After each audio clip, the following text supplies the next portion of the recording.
This is Earthheart, and here is Michael. Welcome to Earthheart. News you can use, the pulse of the planet. I generally don't talk about this too much, but back when I was a young man, I was a Republican operative. I worked on 2 gubernatorial campaigns, and in the second campaign, I actually had a title. I was Deputy Campaign Manager, and I worked for some of the most brilliant Republican strategists of the day in a state that was totally dominated by conservative Democrats. But as Molly Ivins once said when asked if Texas should be a 2-party state, she said, yes, Texas should be a 2-party state, but it never occurred to me that they would start a party to the right of the Texas Democratic Party. Well, that was years ago, and ever since, Republicans have been winning since the 90s, and Ann Richards was our last Democratic governor. So my Republican credentials are a little frayed on the edges, but at one time they were pretty good. And that's what I want to talk to you about if you're a Republican. My message is simple. Please, please do not vote Republican this year, because Republicans aren't Republicans anymore. They have morphed into something completely different. They have become the party of fear and hate instead of the party of freedom and opportunity. Instead of living up to the high morals and standards of the party of Lincoln, they have become the party of George Lincoln Rockwell. Their forbearance of roving bands of tiki-carrying white males shouting, "Jews will not replace us," is proof enough. George Lincoln Rockwell was a nationalist, as is the current leader of the Republican Party. George Lincoln Rockwell invented the term white power, which has become the base of Republican power. Thoughtful Republicans cannot embrace this nationalistic philosophy, which currently dominates this party.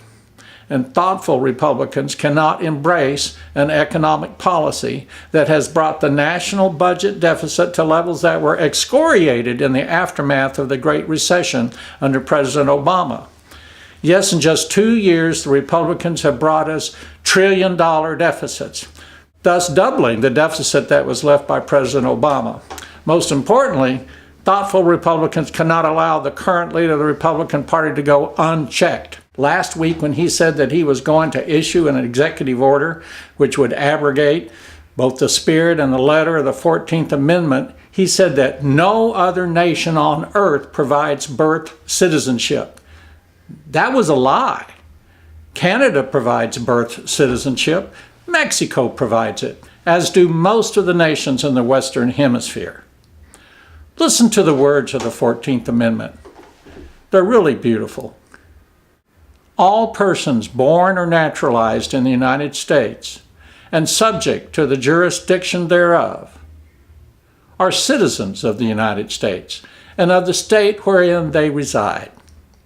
No state shall make or enforce any law which shall abridge the privileges or immunities of citizens of the United States. Nor shall any state deprive any person of life, liberty, or property without due process of law, nor deny to any person within its jurisdiction the equal protection of the laws. Now, some Republicans would have you believe that the phrase "subject to the jurisdiction thereof" means that illegal inhabitants or simple visitors to the United States are not subject to the jurisdiction of the United States and other governmental entities. But that is clearly an invention of necessity to support their unconstitutional belief. If an illegal inhabitant or visitor breaks the law, they are subject to it.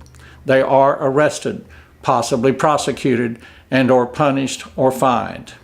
The jurisdiction clause was written for diplomats, plain and simple. The current leader of the Republican Party has no relationship with the truth, and thoughtful Republicans must vote to protect the country and their party. So, if you are a thoughtful Republican, do your part and vote on November 7th. This is Earthheart, news you can use, the pulse of the planet.